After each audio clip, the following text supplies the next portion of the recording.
The UK government's advice states that your passport must be less than 10 years old on the day you enter the EU country, and valid for at least 3 months after the day you plan to leave.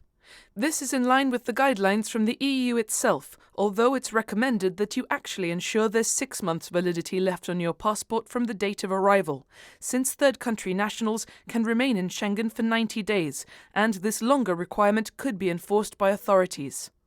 The UK government says it's asking the European Commission to clarify the 10-year rule, adding until then, for some Schengen countries, your passport may need to be less than 10 years old during your whole visit, and the 3 months following the end of your stay may need to be within 10 years of the issue date. It advises people to contact their travel provider or the embassy of the country you're visiting if you think your passport doesn't meet the requirements, adding you should renew your passport if you need to.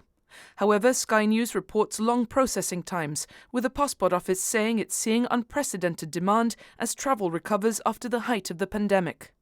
In its guidance booklet for a scenario with no UK-EU treaty for the ROC's future relationship with the Union, the Gibraltar government says you will need to have at least 6 months left on your passport from the date you need to use it. It adds if you renewed a passport early before it expired, up to 9 extra months may have been added to the expiry date, but that any extra months over 10 years may not count towards the 6 months that should be remaining for travel to most countries in Europe. The government also advises passport holders to check the entry requirements for other countries that are in the EU but not in the Schengen area.